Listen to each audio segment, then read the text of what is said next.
Olá, pessoal. Estamos aqui, então, para resolver hoje as nossas questões relativas à aula de número 21, ok? Vamos lá. Põe na tela.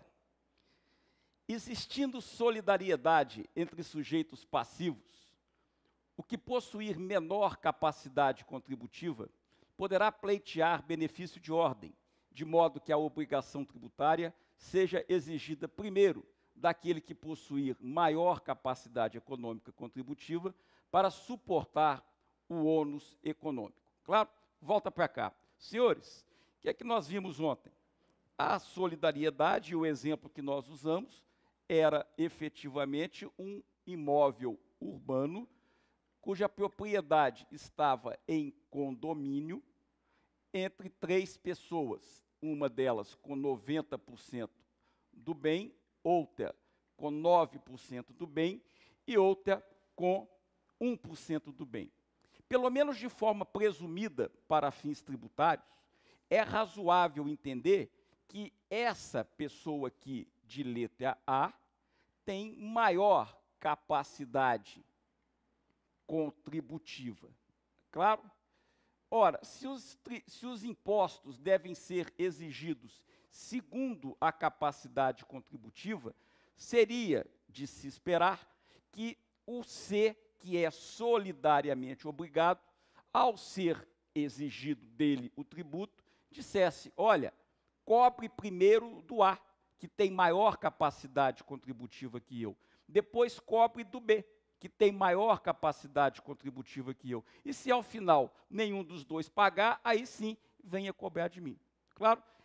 Essa graduação é o que se dá, é o que recebe o nome de benefício de ordem. Claro? É o que recebe o nome de benefício de ordem. Ok? Esse benefício de ordem não pode efetivamente funcionar no direito tributário. Porque se funcionar no direito tributário, eu acabo com o espírito da solidariedade. Ok? Além do mais, lá no CTN, no parágrafo do artigo 124, você vai ler que não há, que a solidariedade no mundo tributário não comporta benefício de ordem. Ok? Muito bem.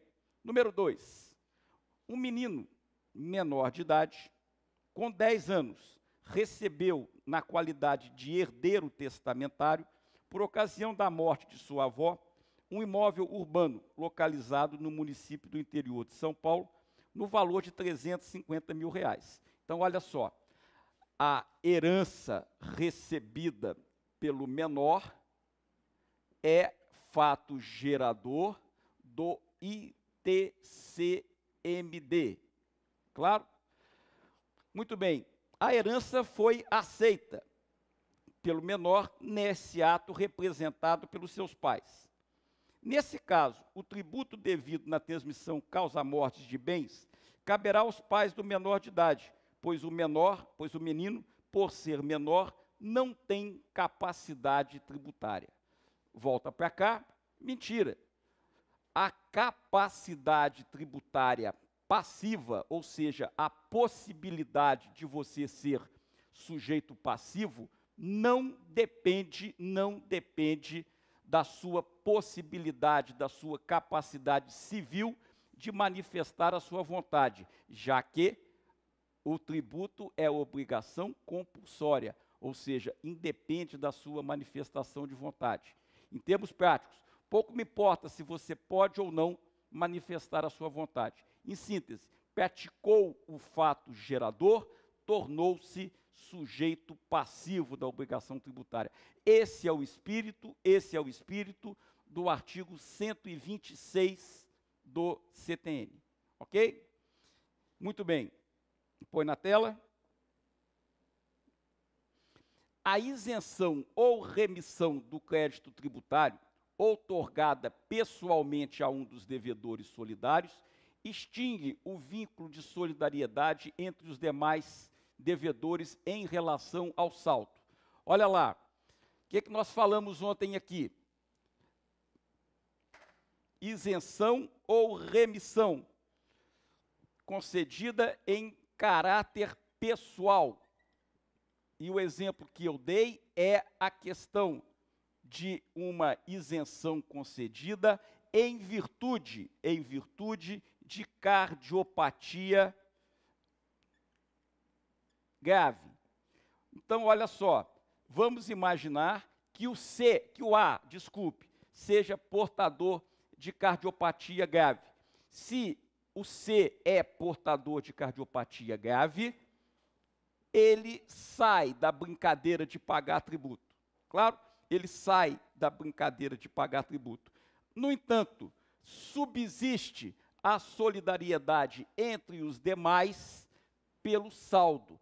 Qual o saldo? Ora, se de 100% eu excluir 90%, o saldo é de 10%. Então, 10% do tributo poderão ser exigidos do B ou do C de forma solidária. Ok? Muito bem. Número 4, põe na tela. A capacidade tributária passiva depende da capacidade civil das pessoas naturais e do fato de que esteja sujeita a medidas que importem privação ou limitação do exercício de atividades civis ou da administração direta dos seus bens.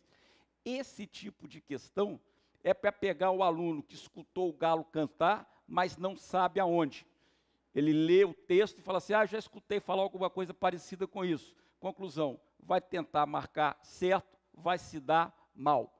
A capacidade tributária passiva, ou seja, a possibilidade de você ser sujeito passivo, não depende de absolutamente nada. Depende simplesmente da prática do fato gerador. Ok? Questão de número 5. O aspecto pessoal é aquele que diz respeito à definição dos sujeitos ativo e passivo da relação. Perfeitamente. Senhores, a relação jurídico-tributária pode ser esquematizada da seguinte forma: um sujeito ativo, um sujeito passivo, um vínculo e um objeto. Claro, um vínculo e um objeto. Essas duas pessoas aqui, ou seja, o sujeito passivo e o sujeito ativo, compõem o aspecto pessoal da relação jurídico-tributária. Ok? Questão de número 6. Considera sujeito ativo da obrigação tributária a pessoa física ou jurídica. Errado. Porque pela literalidade do CTN, é somente a pessoa jurídica. Somente a pessoa jurídica. Claro? A pagar tributo ou penalidade. Outro erro.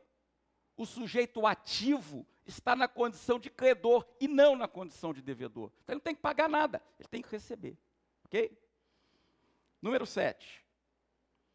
Apesar da solidariedade das pessoas que têm um interesse comum na situação que constitui o fato gerador da obrigação tributária, não há possibilidade de benefício de ordem, certo que o pagamento efetuado por um dos obrigados não exime a responsabilidade dos demais. A questão está errada. E ela padece de um vício de redação.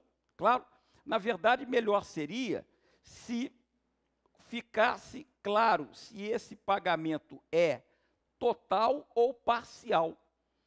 Não há a explicação de se o pagamento é total ou parcial, nós então somos levados à literalidade dos efeitos da solidariedade lá no inciso 1º do artigo 125 do CTN, que fala que o pagamento efetuado por um exonera os demais. A afirmativa, então, mostra-se equivocada. Claro? 8. A pessoa jurídica de direito público que se constituir pelo desmembramento territorial de outra, subroga-se necessariamente nos direitos dessa, cuja legislação tributária aplicará até que entre em vigor a sua própria. Nós temos aqui, então, um caso de modificação do sujeito ativo, previsto lá no artigo 120 do CTN. Claro, o problema é que tem uma palavra nesse enunciado que estraga tudo. Olha lá, é o necessariamente. Claro, aproveitando a oportunidade, eu queria dizer para você que se prepara para concurso público que pode acontecer de, em alguma questão, você se sentir em dúvida e, portanto, achar que é conveniente chutar a resposta. Claro, lógico, você não sabe o que vai responder, não vai deixar em branco, a menos naquelas questões, naquelas provas, em que uma errada anula outra certa, ou não sei quantas erradas anula uma certa, por aí vai. Claro? Mas se você for chutar, se a decisão for essa, até para chutar, até para sacar, você precisa de um mínimo de tática. Claro? Então, olhe lá. Há algumas palavras no direito, de uma maneira geral, e não obrigatoriamente no direito tributário, volta para cá, tá? Que sugerem sempre uma afirmativa errada. Eu tenho um sobrinho médico que diz que em medicina nem sempre, nem nunca. Então eu trago as palavras desse meu sobrinho para o direito. Aqui também, nem sempre e nem nunca. Claro? Conclusão, senhores. Há 4 palavras que, quando aparecem na questão e você for marcar, for chutar, sugerem que esteja errado. São elas: sempre, nunca, todo e nenhum. Ou expressões equivalentes. Ou expressões equivalentes. Claro? E eu vou te dar a dica para você nunca mais esquecer essas palavras. Essas 4 palavras são palavras reservadas às mulheres. Portanto, dignas de pouquíssima fé. Você que é mulher que está me escutando, deve estar desejando a minha morte, né? Mas eu vou provar, porque eu não sou de falar as coisas simplesmente por falar. Eu vou provar que essas 4 palavras são palavras de mulher, portanto, dignas de pouquíssima ou nenhuma fé. Olha só, mulher é que fala assim: vou te amar para sempre. Até conhecer o Jorjão, vendedor de enciclopédia ou entregador de água mineral. Claro? Não vou te deixar nunca. Espera acabar o dinheiro para você ver.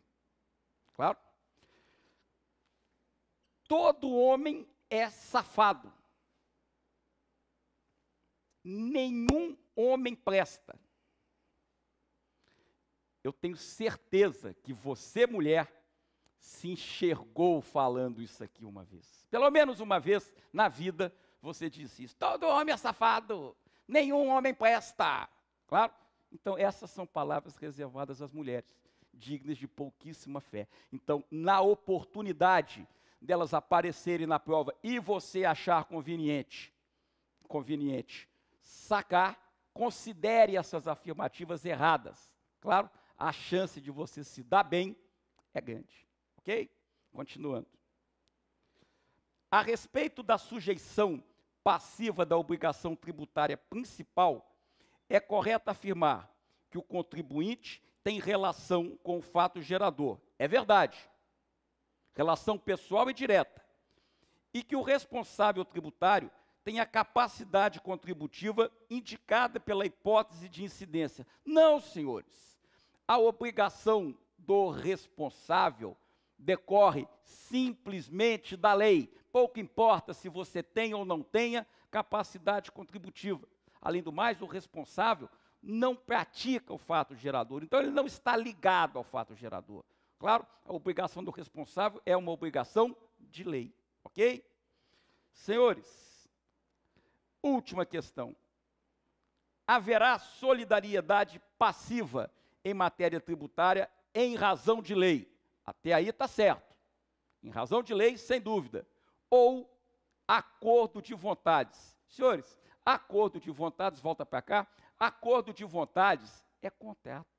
Claro?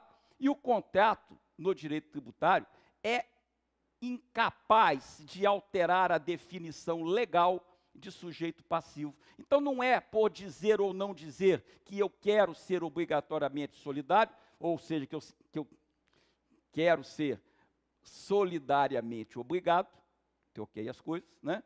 Que eu me torno solidariamente obrigado. Ok? Ficamos por aqui. Se você tiver dúvida, já sabe, só mandar para nós. Fiquem com Deus, bons estudos e até a nossa próxima aula, se Deus quiser.